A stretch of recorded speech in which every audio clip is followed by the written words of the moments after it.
Hello everyone. So today we are going to do some of the NCERT questions of trigonometry chapters of exercise 8.1. So we will do some of the questions and we will continue this in the next video. So just subscribe to the channel and be in touch.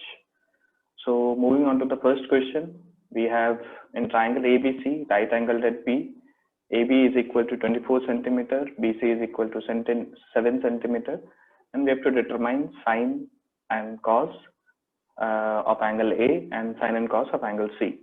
So the first step in order to solve this question, first of all, we should make a triangle, a right angle triangle, which we are already given that it is right angled at B. So the 90-degree angle is at B. So you take A here, C here, or C here, A on the upper side, it hardly matters. So let me take A on the bottom side, B is the right angle triangle, and C is at the top. So we are given that AB is equal to 24 centimeter and BC is equal to 7 centimeter. So and what we need to find is sine A. So if you have gone through the basics of trigonometry, you should know that sine A is equal to perpendicular by hypotenuse. I'm writing the short form. PERP dot means perpendicular and HYP means hypotenuse. So what does that mean? So if I'm talking about angle A, so any side opposite to angle A will be the perpendicular side, and the longest side of the triangle, that is always the hypotenuse.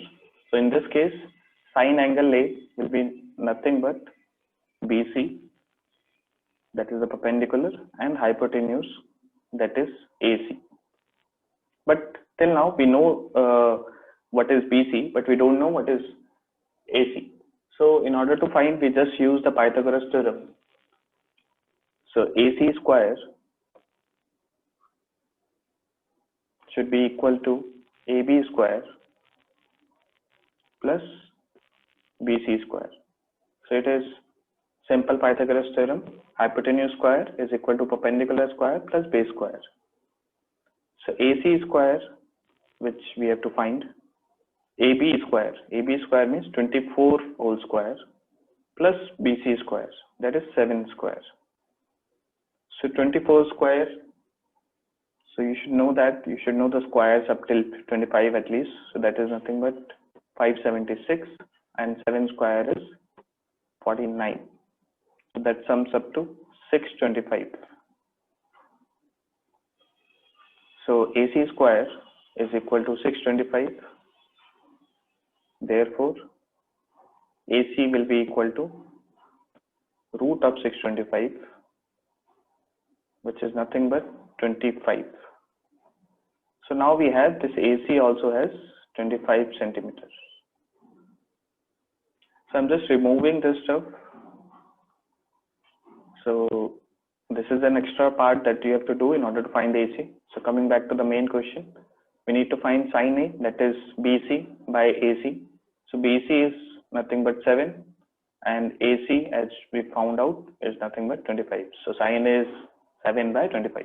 Once you find out all the three sides of a triangle, it's very easy to find the trigonometric ratio sine cos of any angle. So similarly, cos A, if you know, is nothing but base upon hypotenuse. So base is nothing but, like perpendicular, as I told you, it's the side which is opposite to the angle. Base is side which is adjacent to the angle. So here in this case it is AB, and hypotenuse is common, which is AC. So AB is again 24 and AC is 25. So this is the first part. So sine A we have found out and cos A also we have found out. So moving on to the second part. So now the angle changed. You are told you have to find sine C. So there is nothing to worry about it. As I told you, once you found out all the three sides of a triangle, you can find the trigonometric ratio of any angle. So now it's just the view of the perspective changes. So earlier you were viewing all the sides with respect to angle A. Now you have to view sides with respect to angle C. So the concept remains the same. Sin C is again perpendicular by hypotenuse. So perpendicular in this case, as I told you, perpendicular is nothing but a side which is opposite to angle. So sin C here, so opposite to angle is AB. So perpendicular here is AB, and hypotenuse remains the same for the triangle, that is AC. So AB we have as 24 and AC we have as 25. Then we need to find cos C, which is nothing but base by hypotenuse.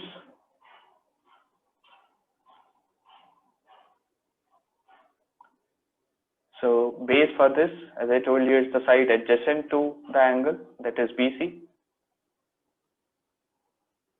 And hypotenuse is again AC. So BC is 7 and hypotenuse is 25. So this was the first question. Very easy question. If you know simple basics, what is sin A, what is cos A, and how to just identify the perpendicular and hypotenuse for that triangle, so you can easily solve this question. Moving on to the second question of the exercise 8.1. In this, you are already given the figure, that is 8.13, and you have to find tan of angle P and cot of angle R. So as we discussed in the previous question, sin is equal to perpendicular by hypotenuse and cos is equal to base by hypotenuse. So similarly, we have tan of any angle. So here we are now given tan P is equal to perpendicular upon base. So tan P, so this is the angle that we are talking about. So again, perpendicular is side opposite to that angle. So for this case, it is Q, and side at angle is PQ. So QR we don't know, that we have to find. Again, we go with the Pythagoras theorem, that is PR whole square, which is the hypotenuse, is equal to PQ whole square plus QR whole square. So PR we know, that is 13 square. PQ we know, that is 12 square, and QR we don't know. So leave it like that. So QR square is nothing but 13 square, that is 169. As I told you, you should be very well aware of square 25 to have a quick calculations. So 13 square is 169 and 12 square is 144. So which gives us 25. So therefore QR is nothing but root 25, that is 5. Write it as 5. So again, I am just removing this part to better utilize the space.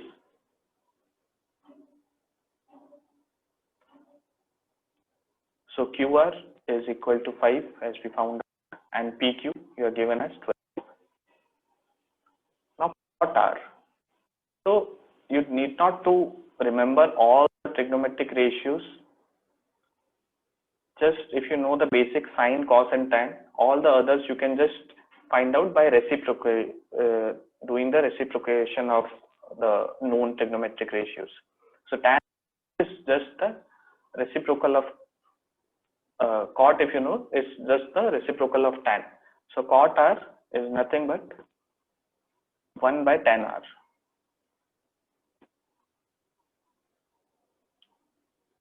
So tan we know is by base. So cot R will be nothing but base by perpendicular. But with respect to R angle, that is the most important point here. So cot R, so this is the angle. So base with respect to this angle is the adjacent side, that is QR, and perpendicular with respect to this angle is PQ. So QR we know is PQ also we know, which is 12. So we can simply, and we are asked that what is tan P minus cot R. If you see, they both are same, so 5 by 12 minus 5 by 12, which cancels each other, and we get the answer is 0. So for this video, we will keep up to this. For more solutions, just come back to the channel. We will make more videos for the whole exercise. So we have targeted to cover up the complete NCERT solutions for all the exercise, each and every question in detail. So just as I told you, just subscribe the channel and be in touch.